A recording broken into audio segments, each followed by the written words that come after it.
Now we are having some instructions for register pairs. Okay, so we've already discussed all the addressing modes, all the instructions that were related to the addressing modes.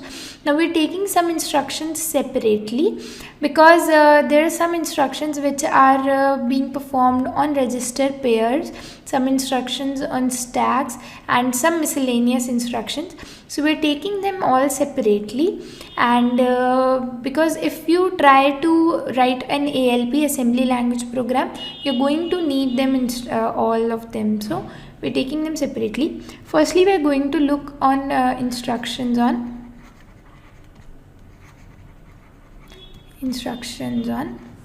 register pairs.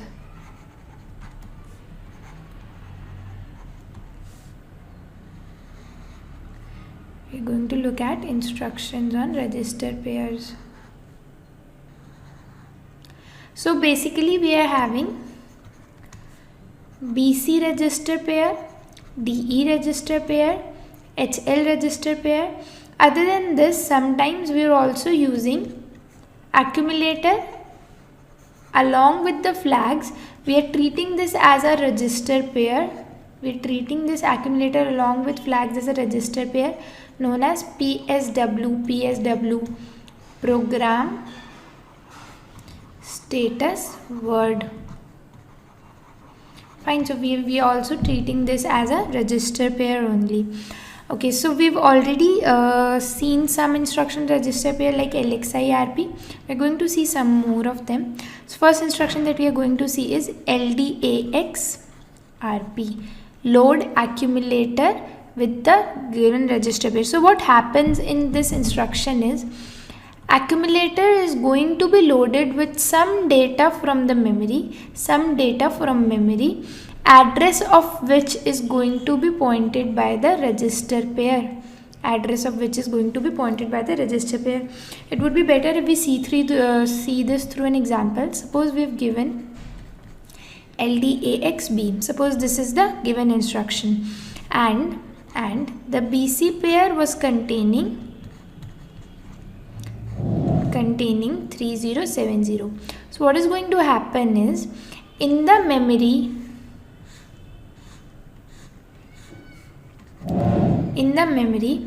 whatever data was being stored at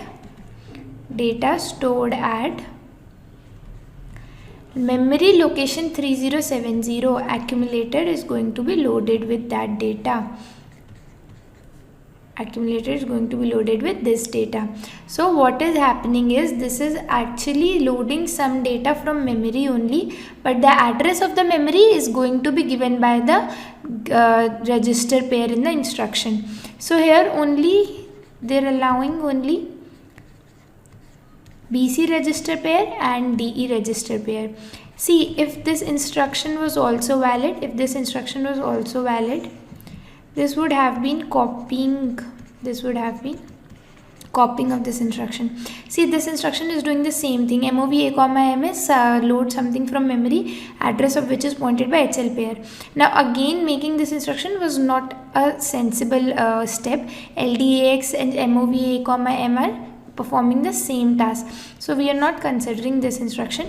We are only having LDAXB or LDAXD. So what is going to happen is the memory location pointed by the contents of this register pair, we are going to extract data and load it into the accumulator. So this is what is going to happen in LDAX RP.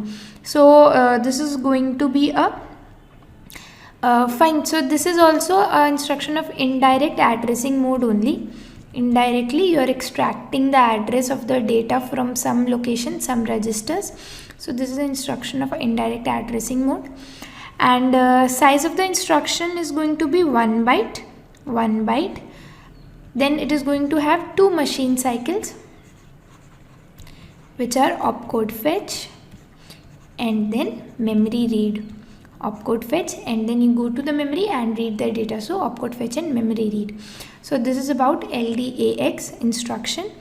We are not allowing HL pair because it would be a duplication of instructions. MOV A, M and LDAX H would be same. Next instruction that we have is STAX RPs, STAX, which means store accumulator at the address at the memory location pointed by destined register pair. So this is an instruction for memory writing. This was doing memory reading. This LDX RP did memory reading. Now here we are doing memory writing. So what is going to happen here is contents of accumulator are going to be loaded at memory location, pointed by address of which is pointed by the destined register pair, the register pair in the instruction.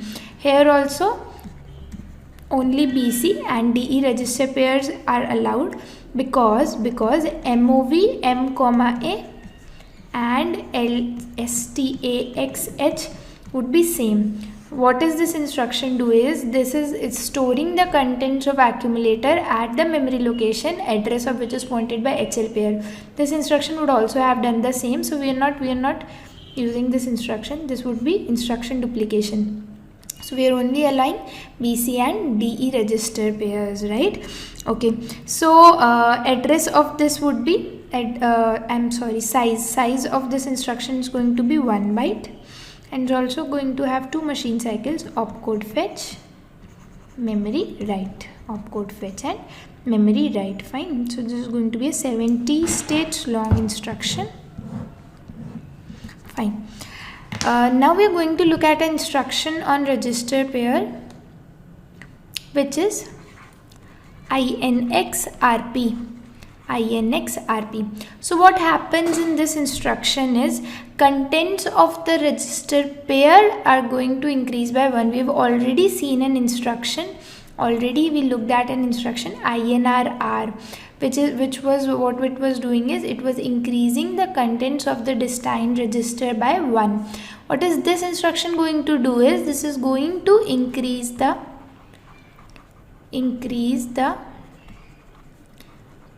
contents of register pair by 1. So see what all registers we are allowing here is BC, DE, HL, or even stack pointer. We are going to learn about stack in a while.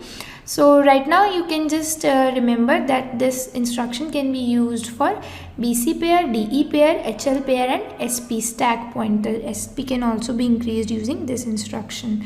So now see what is the difference between INX RP and INR. Suppose, okay, we can look this through an example. Suppose BC pair was having contents 21FF. Now I executing the instruction INXB. What happens in INXB is this number is going to be treated as one single number, complete number, and we are going to increase it by 1. We are going to add 1. So what is going to happen? This is going to become 0, 0 and this is going to 2, 2. Fine. Instead, if I would have given INRC, then B register, contents of B register would not have been affected. They would have remained as it is, and content of C would have changed only. Carry flag would have become 1. Fine. So this is the difference between INXB and INRC. So this is how we are using this instruction INXRP. So this is a 1 byte long instruction having 1 machine cycle of 60 states. Generally we are having opcode fetch of 40 states, but since this is a 16-bit operation, 16-bit arithmetic operation, and our microprocessor or the ALU of the microprocessor is 8-bit. Therefore Therefore it takes 2 t states extra. Okay, therefore we are having 2 extra t states are consumed. Fine. So this is, therefore the opcode fetch is going to take 6 t states, right? So similar to INX RP, we are having one more instruction, which is DCX RP. So like INX RP is going to increase the contents of the register pair by 1. What is DCX RP going to do? Decrease the contents of register pair by 1. Decrease the contents of register pair by 1. Rest everything is going to be same. This is also a 1 byte long instruction having 1 machine cycle of 6 t states. Fine. So this is all. So these were some instructions which we are using on register pair, which we are being used on register pair. Now we are going to learn something about stack. Okay, we are going to learn something about stack. Okay, one more instruction, that last instruction that you can see on register pair is DAD RP. DAD RP. So what this instruction is doing is, this instruction is performing 16-bit addition. This instruction is going to perform 16-bit addition. 16-bit addition, or we can say double addition. It is going to perform double addition. So what happens in this execution is, contents of HL pair are going to be added with the given register pair, and the final result is going to be stored in HL pair only. Okay, and what all register pairs are allowed here is HL, BC, DE, and even stack pointer SP. Okay, all these register pairs are allowed. So what happens is, suppose I give an instruction DAD D. What is going to happen is, contents of HL pair are going to be added with contents of DE pair. A 16-bit addition is going to take place, and the final result is going to be stored in HL pair only. So this instruction is going to perform 16-bit addition. And suppose you give an instruction DAD H. What is going to happen? HL pair is going to add the contents of itself, and then the final result is going to be stored in HL pair. So this is basically multiplication by 2. This instruction is performing, DAD H is performing multiplication by 2, right? So since you see that this instruction is performing 16-bit addition, size of this instruction is going to be 1 byte. It is going to have 3 machine cycles, opcode fetch of 4 t states. Then we are having 2 bus idle cycles. See, we are not accessing memory, we are not writing, we are not reading, we are just performing a 16-bit arithmetic operation. But since the microprocessor is having only a 8-bit ALU, so we need 2 bus idle cycles of 3 t states each. 2 bus idle cycles of 3 t states each. So this is a 10 t states long instruction, and no flag is going to be affected except carry. Fine, no flag except carry is affected. No flag is going to be affected except carry. Fine. So this is all the instructions that we had to look on register pairs. Now we're going to learn something about stack. Fine, we are going to look at stack. So we have to take a look at some of the instructions that we are performing in the stack. So basically, what is stack? First we are going to look at stack. Stack is a group of memory locations, right? This is a group of memory locations. Some of you might be knowing some basics about queue and stack. What is the difference between queue and a stack? In queue we are using last in first out stack. Okay, fine. Maybe you're okay, you can just have a look. This is what is happening in a queue. Somebody is coming from here, and exiting from here, right? So this principle is known as first in first out. Whoever came first got out first, right? This is first in first out, which is generally you might have seen in a queue, right? You would have seen a queue at any public places in school, whatever. So there we are following this principle, first in first out, right? But in stack, what we are following is last in first out, last in first out. Fine, this is not having two-way gates, okay? There is only one gate. So whoever comes first is going to lie here. But when you have to exit, this person is going to go first, right? So we are using last in first out in stack. Fine. So we're using this principle of last in first out in our instructions. We're using some instructions like push, pop. So what happens is, actually when we are performing some looping, some branching instructions in our programming, we have seen some branching instructions like jump, right? So when what happens in jump is, if you make a jump once, then you are not going to come back. You're never going to come back to the currently executing instruction or the nearby instructions. But then we have some instructions like call and return. What happens in call is, some instructions are called temporarily, and after the execution of those instructions, after the completion of those instructions, you're going to come back to your main program, okay? And the same thing happens in return also. In return, you're going to place return at the end of your subroutine. After the completion of that program, you're going to return to your main program. So for this purpose, we are needing some group of memory locations, some place, so that where we can store the address of the currently executing instructions, so that when we want to return later, when we want to come back later, we have the address of the instructions stored somewhere.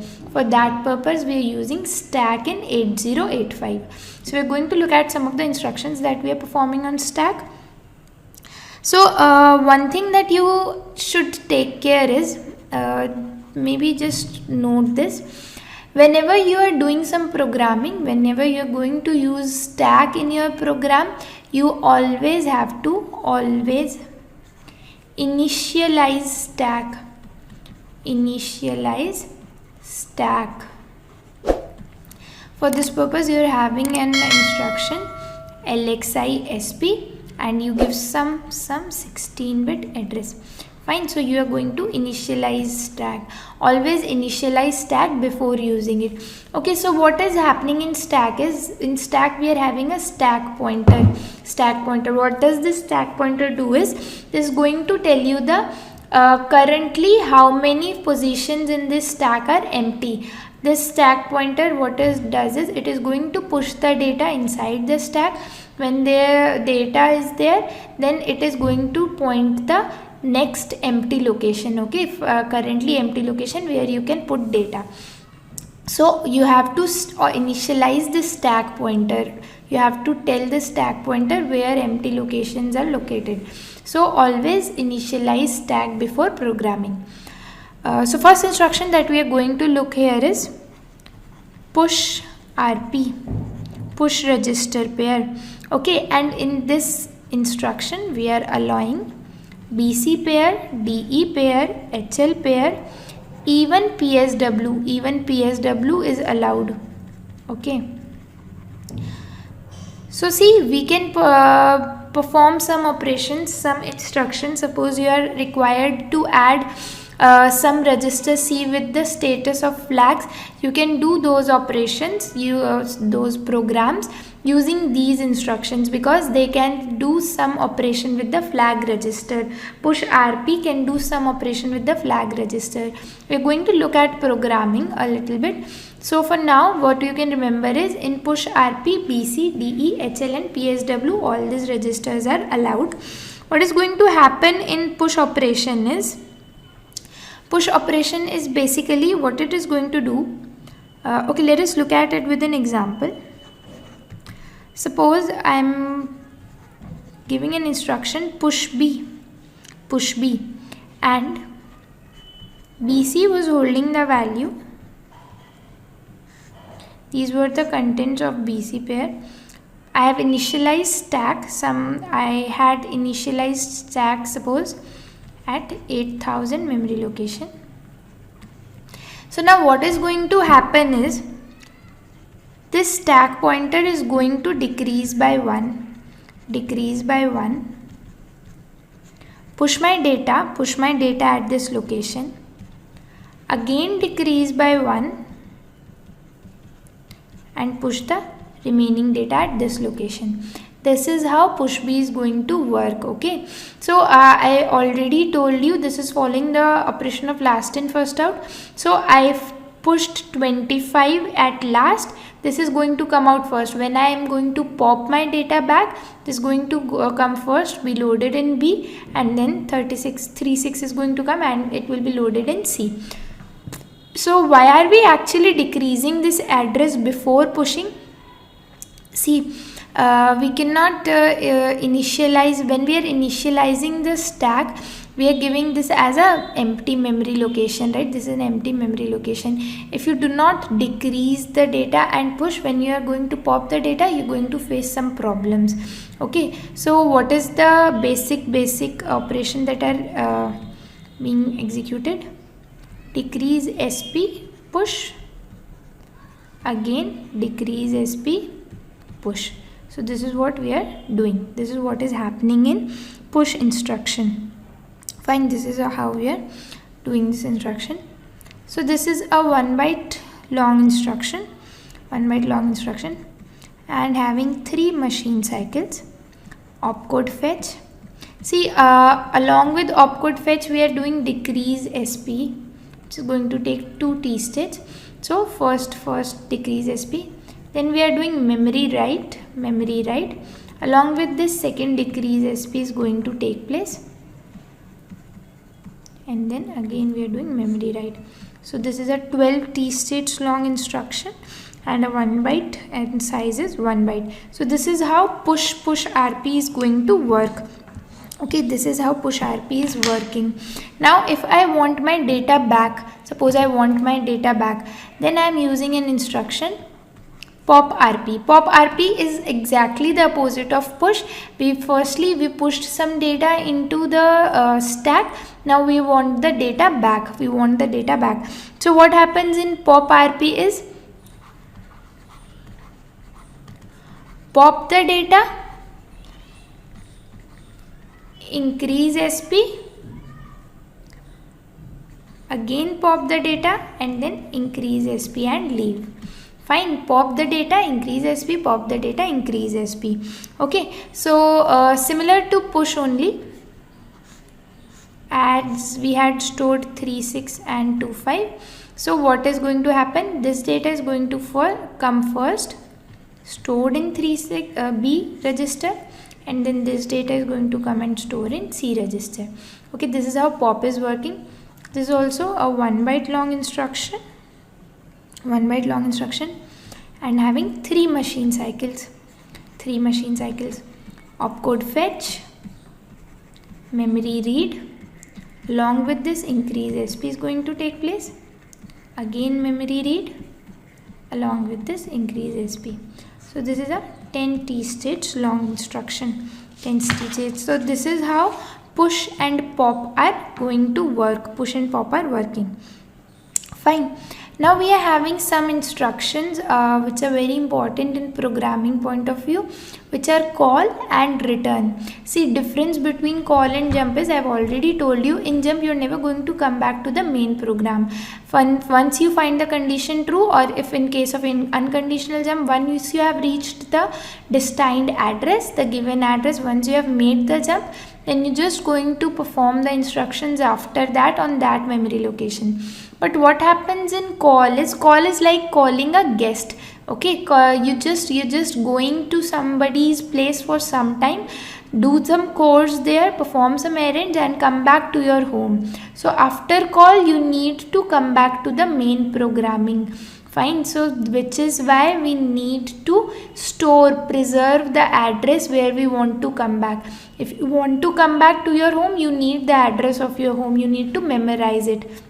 In a similar manner, when we are going to perform a call instruction, we need to push the address of currently executing instruction into the stack, so that later we can pop it and come back to the current instructions or currently executing program. Okay, so what happens is, in call, okay, it's not clear, I'll write it again maybe. In call and return, before jumping, we store the next address in stack pointer to come back, so that we can come back. Fine, so we're going to look at call instruction first. Call 16-bit address. So what happens here is, what is going to take place here is, after execution of call instruction, stack pointer is going to decrease by 2, since internally push PC is executed. So maybe in the starting I have told you what is this PC is program counter. What is the work of program counter? Program counter stores the address of next instruction to be executed. We already learned this, that program counter is always going to store the address of next memory location, next instruction to be executed, the address of next instruction to be executed. So whenever we are performing this call operation, then this push PC is going to be executed internally. Fine. So due to which, whenever push operation is performed, we know that SP decreases by 2. So what happens in call is, when you are giving this instruction of call, push is happening internally, this is internally, and then jump is happening, then jump to the given address is happening. Push of PC is happening and then jump to given address. This is what these two instructions are internally performed by giving a single instruction of call. So since this opcode and the 16-bit address is present, so it's going to be 3 bytes long. Now we're going to look at the machine cycles of call. Machine cycles are going to be opcode fetch, 2 memory read cycles for the address, and then 2 memory write cycles due to the performing of this push. Now this opcode fetch is going to take 2 T states extra. Why this is taking 2 T states extra is because this call operation, we are performing a push operation, right? For address, memory read cycles for address, and then memory write cycles. So total 18 T states it's taking. We already discussed in at time of INTR that this INTR pin has to be high for this much duration, because call is the longest operation, right? This is the longest instruction in 8085. It is 18 T states long. So we discussed that we make this high for 17.5 T states. Fine, okay. So now, like similar to jump instruction, as we saw, according to flags, we are having some conditional call instructions. We are having 5 flags, out of which we are not having any conditional instructions for auxiliary carry flags, but rest of 4 flags we are having conditional instructions, which are call on 0 address, call not on 0 address, call on plus, call on minus, call on parity even, call on parity odd. Fine. So these are all the call on carry, call not on carry. Okay, so these are the 8 conditional jumps that we are having. Okay. Now what happens in conditional call is, these are also going to be 3 byte long instructions only, but we are going to look at machine cycles. Okay, we're going to look at machine cycles for conditional call. for conditional call. So what happens is they're also going to have 3 machine cycles. They're also going to have 5 machine cycles or 2 machine cycles depending on condition true or false. First is going to be opcode fetch. Then we are going to have memory read. Here we are checking the condition. Okay, so we've discussed this earlier also. Condition checking is going to take up 2 t states. Okay, so we're going to check condition here. Suppose condition was false. Then this takes up 9 t states. Suppose condition was true, then you're going to just continue like before, like the unconditional call, and just going to take 18 t states if condition was true. 18 t states, right? Fine. So this is how call instruction is going to work. Now we are going to look at return. So after every program, after every subroutine, whenever you write a program at call some address, whatever programming you are writing at this address, at the end of that you are going to put return. Whenever you find return, what is going to happen is internally pop PC is going to take place. Okay, whatever address you have stored before the call instruction in stack, that is going to be popped into the PC. You're going to return to that address by jump. So this is what is happening internally when return is executed. This is only a 1 byte long instruction. You're just going to put this RET. Internally all this is going to happen. Okay, so we're going to look at its machine cycles now. Machine cycle. So we are having opcode fetch. Then we are having 2 memory read cycles due to pop. Fine. So this is a 10 t states long instruction. Similar to jump and call, we are having conditional returns based on flags, which are return on 0, return not on 0, return on plus, return on minus, return on parity odd, return on parity even, return on carry, return non-carry. Fine. So these are 8 conditional returns that we are having. For machine cycles, what happens here is, in first machine cycle 40, we are checking the condition. Condition is being checked, right? Now if condition is false, we are going to stop here. This is going to take 60 states. If condition is true, then only we are going to perform that pop operation, right? Only then you are going to perform that pop operation, in which case it's going to take 12 t states. In case of condition true, this is going to take up 12 t states. Okay, fine. So these were some operations on stack that you must know. Now there are some miscellaneous operations, okay, some miscellaneous instructions, 5-6 of them, which are not related to any addressing modes as such, but okay, you can just know them because they'll help you in programming. While you're writing your programs, they'll help you. So just look at them also one by one. First instruction that we are going to look at is exchange, XCHG. XCHG is a 1 byte long instruction and having only opcode fetch 40 states.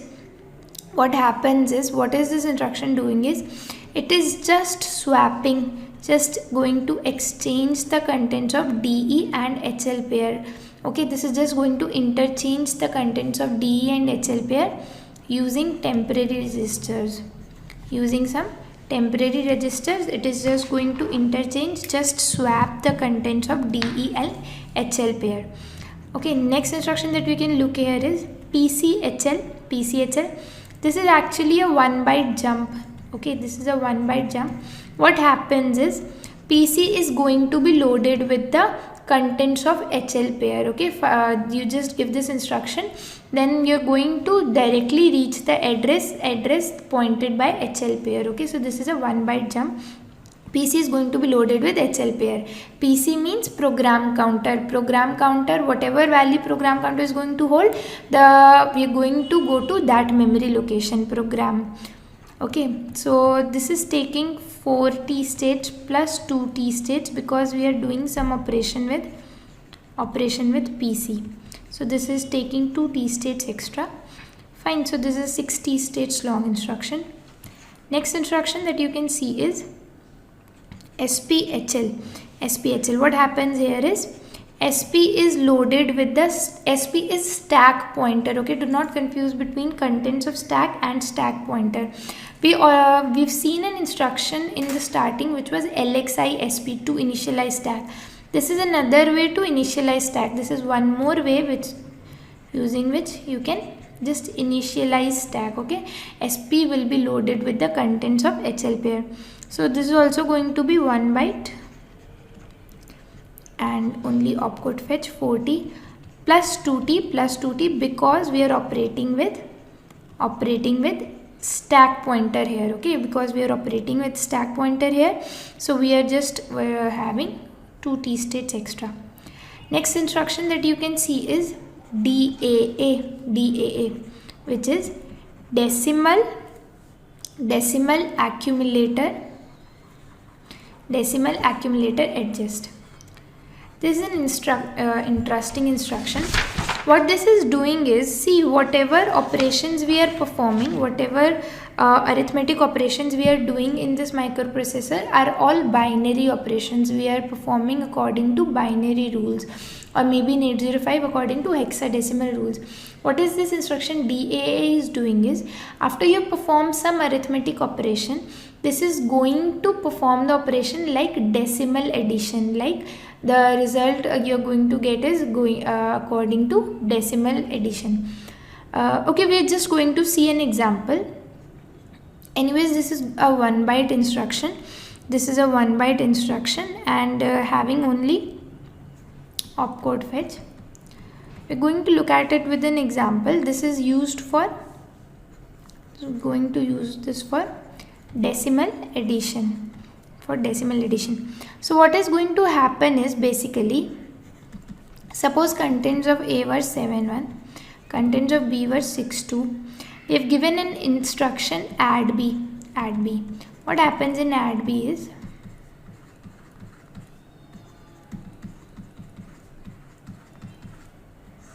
if you're performing add B,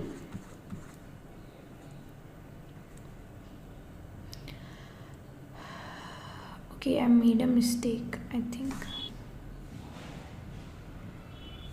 Yes, so this is going to be 1, 0, 1. So the contents of A after this operation are going to be D3, right? This is D3. Now what happens after this instruction DAA is, see, we've learnt about BCD codes, right? BCD codes are actually basically representation of decimal 0 to 9, right? So this is a valid BCD. If your this decimal is lying between 0 to 9, it is a valid BCD. This is not a valid BCD, so we are going to add a correction factor of 6, which makes this number, so after DAA, contents of A are going to be 3 with a carry of 1. Fine, 3 with a carry of 1. Elsewise also, if you just add these two numbers in decimal addition, treating them like decimal numbers, we could have got the result 133. So this is what is happening due to this instruction. This is just going to add these numbers in like decimal, just like decimal. Okay, same thing that would have happened in decimal. So what we are doing is, basically, if see this group of 4 bits is known as nibble. Okay, so this data is having 2 nibbles. I am calling this as lower nibble and this is higher nibble. So if lower nibble is an invalid BCD, or an auxiliary carry occurs,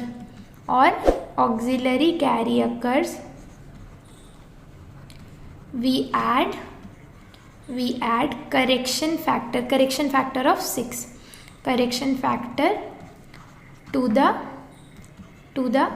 lower nibble,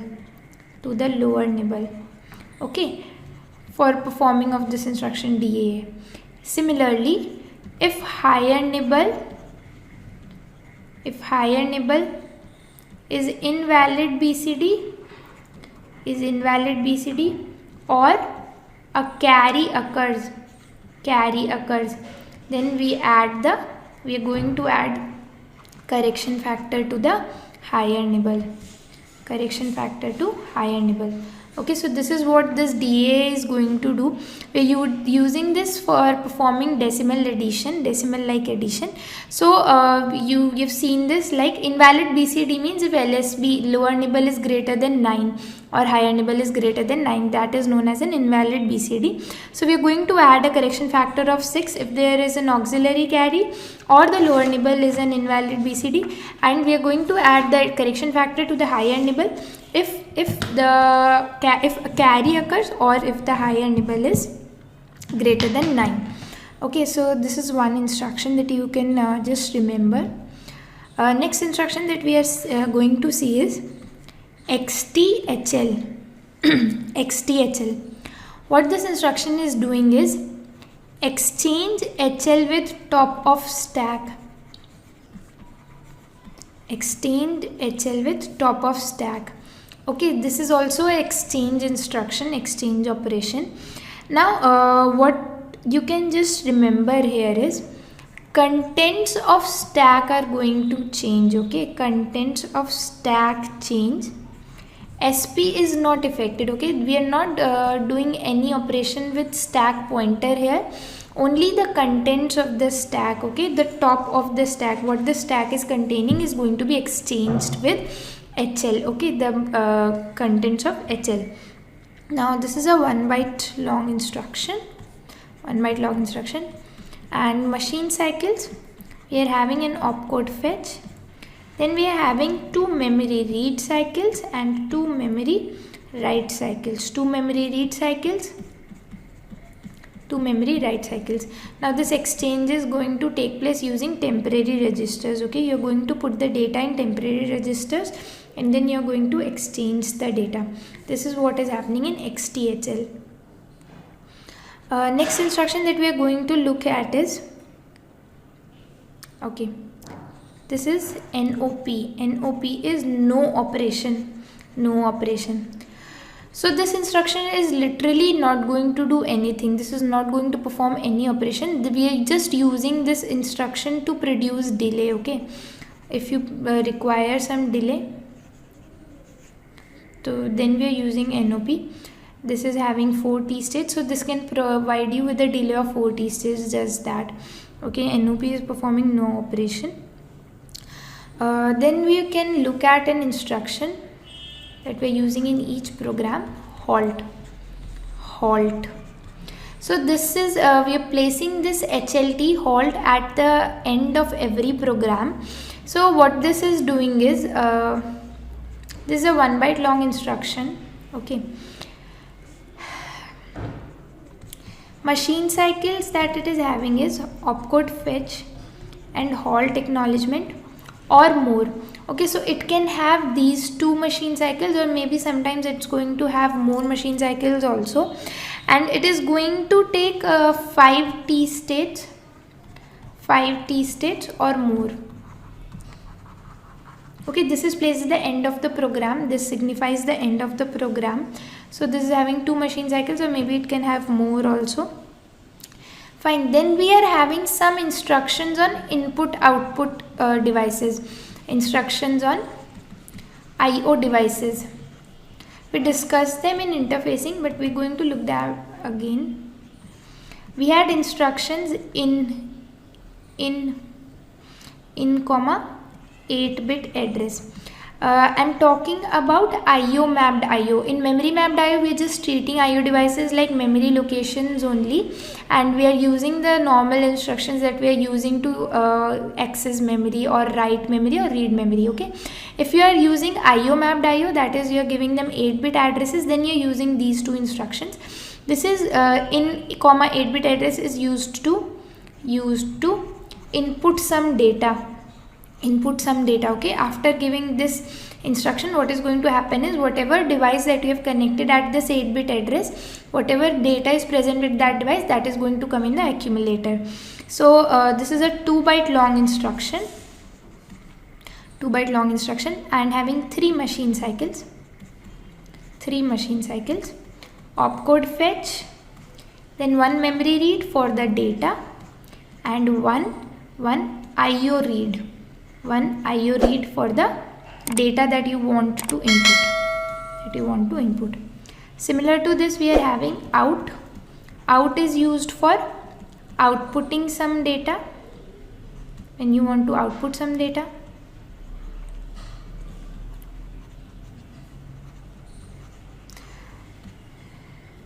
So similar to this is also a 2-byte long instruction having 3 machine cycles, opcode fetch, memory read to read the address, and then IO write.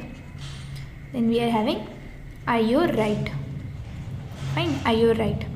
So this is all about the instructions in 8085. I guess I have covered all the instructions in 8085. Still, if you find some instructions here or there, or you find some program in which you find some instructions that are not present in this lecture, you can always leave that in comments. I'll try and cover more of the data.